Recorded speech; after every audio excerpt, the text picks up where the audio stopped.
નમસ્કાર લાભાર્થી મિત્રો, ફરી એકવાર યુટ્યુબ ચેનલમાં આપનું હાર્દિક સ્વાગત છે. આજે આપણે વિડીયોમાં ચર્ચા કરવાના છીએ કે ઘણા એવા લાભાર્થી મિત્રો હોય છે તેમનું રેશન કાર્ડ ખોવાઈ ગયું હોય છે, પણ તેમને રેશન કાર્ડ કઈ રીતના ડુપ્લિકેટ કઢાવવું તે તેમને ખબર હોતી નથી. તો જાણી લો ત્યારે સંપૂર્ણ માહિતી એક જ વિડીયોમાં. તો મિત્રો, આ જ ટાઈપના દરેક અપડેટેડ વિડીયો નોટિફિકેશન તમારા સુધી ઝડપથી પહોંચી રહે તે માટે હજુ પણ તમે અમારી ચેનલ સબસ્ક્રાઇબ ન કરી તો પહેલા અમારી ચેનલ સબસ્ક્રાઇબ કરો અને બાજુમાં પેલા બેલ આઇકન બટન પર ક્લિક કરવાનું ભૂલશો નહીં. તો શું તમે ડુપ્લિકેટ રેશન કાર્ડ બનાવવા માંગો છો? તો તમારે ડુપ્લિકેટ રેશન કાર્ડ તમારે કઈ રીતના બનાવવાનું રહેશે અને તમારે કયું ફોર્મ ભરવાનું રહેશે, તમારે કયા ડોક્યુમેન્ટની જરૂર પડશે અને તમારે ડુપ્લિકેટ રેશન કાર્ડનું ફોર્મ તમારે કઈથી લેવાનું રહેશે અને તમારે કઈ સાઇટ પરથી આ ફોર્મ ડાઉનલોડ કરવાનું રહેશે અને તમારે કઈ રીતના તેની પ્રોસેસ કરવાની રહેશે ડુપ્લિકેટ રેશન કાર્ડ માટે, તેના વિશે સંપૂર્ણ માહિતી આ વિડીયોમાં તમને મળી જશે. તો વિડીયો એકવાર તમે પૂરેપૂરું જોવાનું ભૂલશો નહીં. તો ચલો આજે વિડીયોમાં શરૂઆત કરીએ. વિડીયોમાં આગળ વધીએ તો મિત્રો, આ ટાઈપના દરેક અપડેટેડ વિડીયો નોટિફિકેશન તમારા સુધી ઝડપથી પહોંચી રહે તે માટે હજુ પણ તમે અમારી ચેનલ સબસ્ક્રાઇબ ના કરી હોય તો પહેલા અમારી ચેનલ સબસ્ક્રાઇબ કરો અને બાજુમાં પેલા બેલ આઇકન બટન પર ક્લિક કરવાનું ભૂલશો નહીં. તો નેક્સ્ટ મિત્રો, આજે આપણે વિડીયોમાં ચર્ચા કરવાના છીએ કે ડુપ્લિકેટ રેશન કાર્ડ મેળવવા માટે જરૂરી પુરાવા. તો ડુપ્લિકેટ રેશન કાર્ડ મેળવવા માટે તમારે જે જરૂરી પુરાવાની જે જરૂર પડશે તેમાં રહેઠાણનો પુરાવો એક મૂકવાનો રહેશે. પહેલા તમારે જે રહેઠાણનો જે પુરાવો મૂકવાનો છે તેમાં તમારે એક લાઇટ બિલ, અને જો તમારી જોડે લાઇટ બિલ ના હોય તો તમે વેરા બિલ પણ તમે મૂકી શકો છો.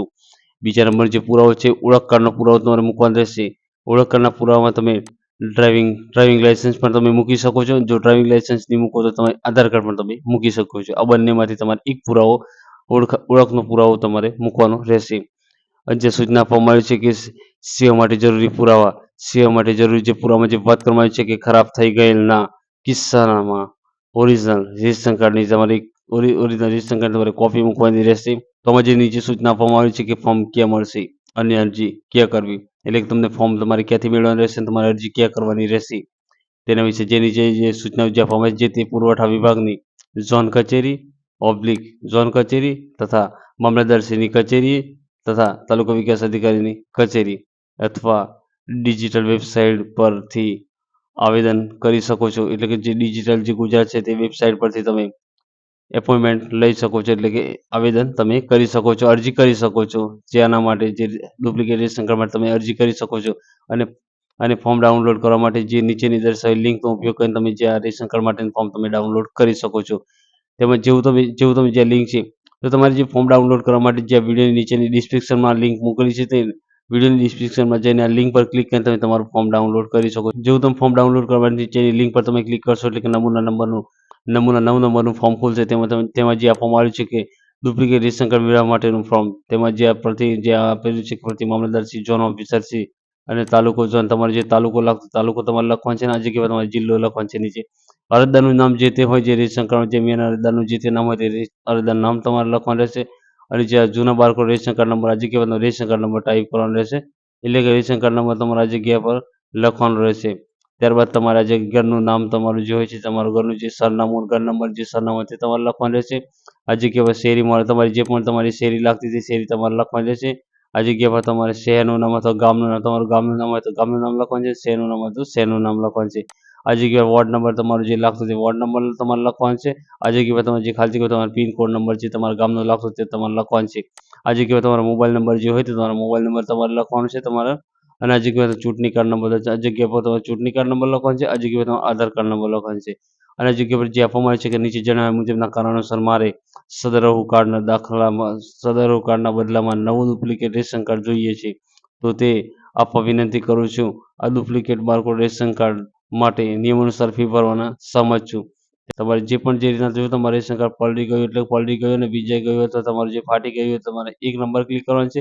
જો તમારે રેશન કાર્ડ અકસ્માતે ખોવાઈ ગયું છે અથવા તો બળી ગયું છે તમારે બીજા નંબર પર ક્લિક કરવાનું છે.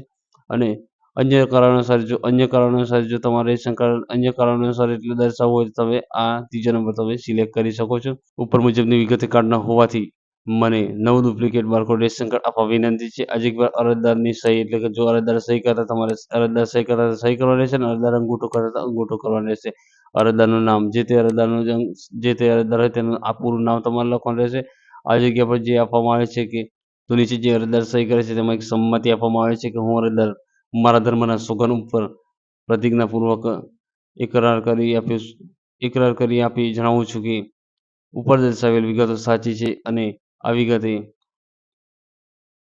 આ વિગતો જો ખોટી સંબંધિત ઠરશે તો હું સજાને પાત્ર થઈશ. આ રીતના જે સંમતિ આપવામાં છે, સંમતિને વાંચીને નીચે અરજદારે સાઈન કરવાની રહેશે અથવા સાઈન કરતા સાઈન કરવાની રહેશે, અંગૂઠો કરતા અંગૂઠો કરવાનો રહેશે અને નજીક પર અરજદારનું પૂરું નામ લખવાનું રહેશે. અને હજી જે કચેરી જે આ રીતના જે ફોર્મ છે તે આ ફોર્મ નીચે જે આ ફોર્મ હોય છે તે તમારે ફોર્મ ભરવાનું રહેશે.